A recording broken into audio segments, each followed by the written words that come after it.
Now, many of you will know by now that just when Nio was about to penetrate the European market, Audi filed a lawsuit against Nio, saying that their ES6, ES7 and ES8 is similar, or how those words are pronounced is similar to their S6, S7 and S8, and therefore they don't want them to use that because it will confuse the consumers or customers in those countries where Nio was penetrating at that time.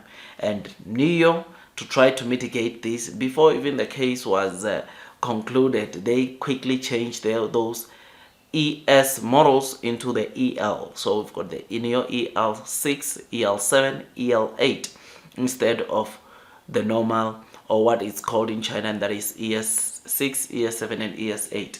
Now, the reason why I'm bringing that story back, it's because today in Australia, apparently Nio won this case. Apparently Nio is about to penetrate the Australian market, and Audi already filed a lawsuit to say they better not be called ES6, ES7 and ES8. Those models, those Nio models, better not be called these. And they filed a lawsuit which apparently the outcome of the lawsuit favored Nio. Nio won that lawsuit, and they will be called, or their models will be called, ES7, ES8 and the ES6, which is something that is pretty exciting. So to see Nio winning this lawsuit in some of the countries out there, it is pretty good. It is pretty exciting because right now, like I said, in Europe, those models are not the ES models,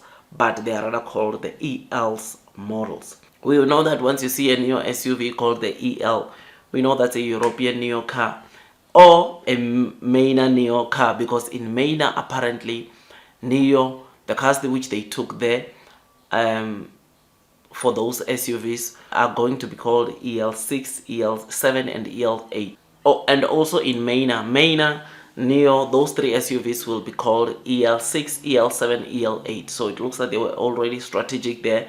But in Australia, which is a country that Nio has not started selling, the battle has already been won.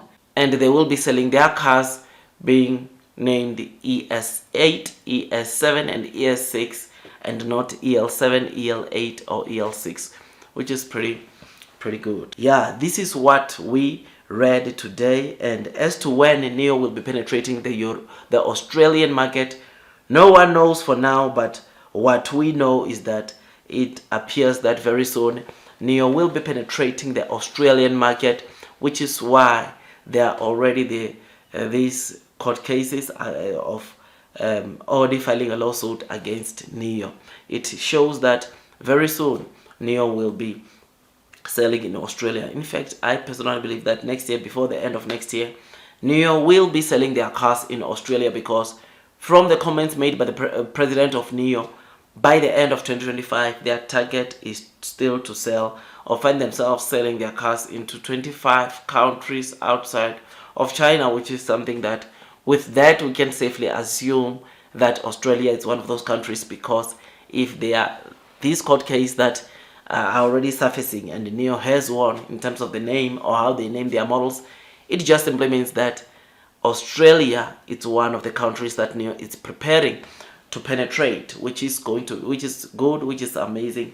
And it's just exciting finally to see Nio winning these cases in some of the countries, because like I said, in Europe, Nio lost this case. In Europe, some of the Nio models cannot be called how they are called in China because of the lawsuit that Audi filed against Nio, which is something that was not good to see, because when they produce those cars, they have to take into cognizance how they label the cars that go to Europe. And now in Australia and hopefully some of the other countries, we are going to see Nio shipping the same, the cars written the same as the ones that are in China, which it's a good thing, man. But I don't think it's a train smash also calling them EL7, EL8 and EL6. It's not a train smash, but I think for the sake of consistency in how these cars are called, even in most of the countries, I think it matters, because if you go to Europe and you talk about the Nio ES8 or you talk about the ES6, they will tell you which car brand, which car is that. But when you talk about the EL6, EL7, EL8, they will know which car you are referring to.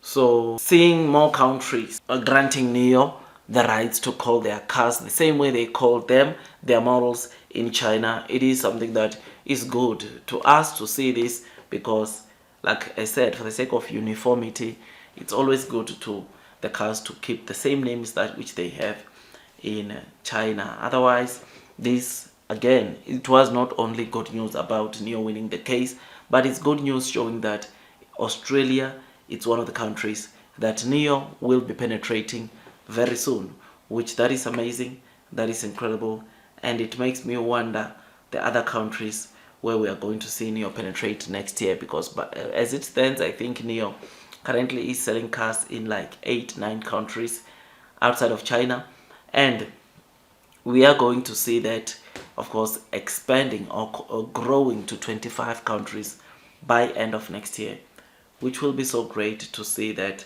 take place, man. So do your own DD.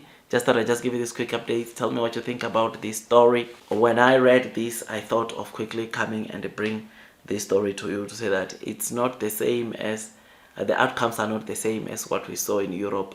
This time around in Australia, Nio won the case against Audi on the naming of some of their models, which is great to see. So don't forget to hit the like button, subscribe, and once subscribed, don't forget to hit or click that notification bell so that at least you get notified by YouTube every time I drop a new content. Blue sky is coming, long term will win. That's all from me, and God bless you all.